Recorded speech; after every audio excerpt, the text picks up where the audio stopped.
I got involved in oral history because I had a really excellent undergraduate supervisor called Graham Smith, who basically did really simple things, asked us to read literature from the Oral History Journal that was on, in our case, the history of health and medicine in mostly British context, not exclusively, but we kind of read around oral history methodology, read about things about kind of how oral history was presented in journals, and this was pretty much the most exciting literature I'd been reading as an undergraduate. It really lit a fire under me, and I had a very, very kind of visceral moment of thinking, right, this is what I want to do. If this is what history is, then I'm here for it. So I stayed doing it.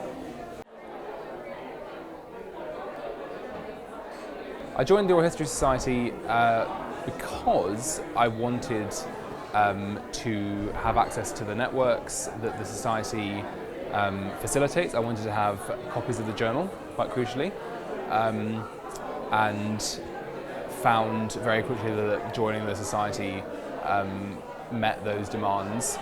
It gave me access to a really exciting group of special interest groups. It allowed me to see the full potential that this methodology had to offer me, not just in practice, but in publication. And I have enjoyed being a member ever since. A special interest group, a SIG, is exactly that. It's a group of fairly disparate parties. They can be practitioners, academics, community groups, whatever. And in our case, the LGBTQ plus special interest group, it really is a mix of all of those people. It was formed about 4 years ago. We're now in 2019. Formed by our chair and our vice chair, Claire Summerskill and Alan Butler, respectively, really recognising the groundswell of interest in queer voices that either were not being represented in traditional archives, or that, in lots of cases, especially in Alan's case in Plymouth, because of his work, that were being represented in archives, and wanting to make that part of the conversation that the National Oral History Society was having. And it has just exploded in a really exciting and fascinating way. So as secretary, my role is very exciting. I get to engage with lots of those new people who are joining the society, seeing what their interests are, why they're engaging with us as a SIG, and why they're engaging with the OHS as a national body. Getting people to think about the kind of issues that might be specific to LGBT interviewing, whether that's you as a queer interviewer or interviewing queer narrators, thinking through some of the issues about anonymity that are particularly sensitive because of the potential to out somebody, which of course all these conversations have real potential to inform how oral historians across a wide gamut of other specialisms do their work. There's lots to choose from. My favourite thing really is I feel like I found a family here. In the kind of special interest group, I found really best friends.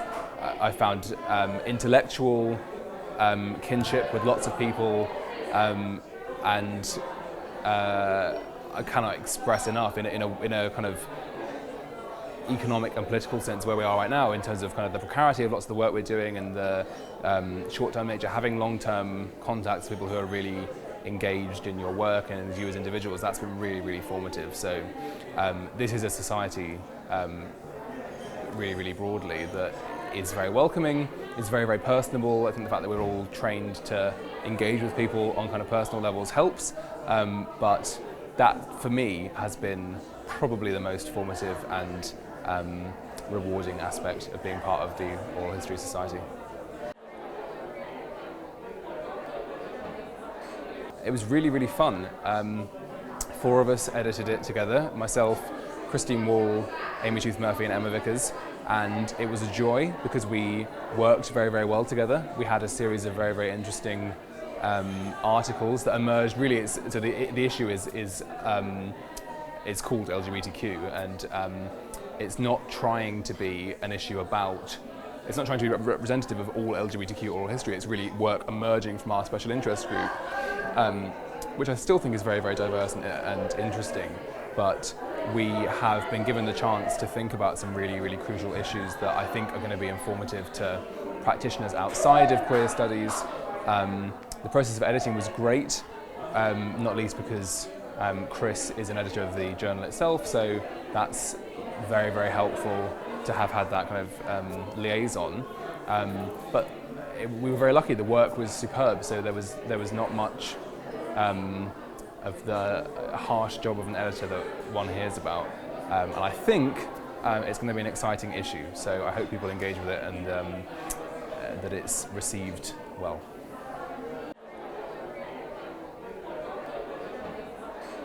It's shaped me, I think, quite a lot. I mean, the things that I was reading when I was an undergraduate in Graham's class, we were reading the third edition, the kind of chunky edition of the Oral History Reader.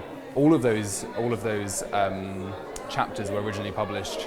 The ones we were reading, all the chapters were published in the OHJ originally. It publishes really, really exciting work that comes from a really wide range of disciplines, of geographies, of time periods across living memory. I think it's, in many ways, it is a unique publication. It's still published not for profit, which I think is amazing to see that we can still do that in this period of late capitalism. That to me is very inspiring. I think the fact that we're still maintaining a real kind of, the fact that we're still putting a lot of importance on the presence of community organisations is so important to not forget that this is the lifeblood of our organisation and our discipline. Is great. So to be able to read through the current British and international work is inspiring to see the range of projects going on, and yeah, it's a super publication, and it's been a pleasure to celebrate its 50th anniversary.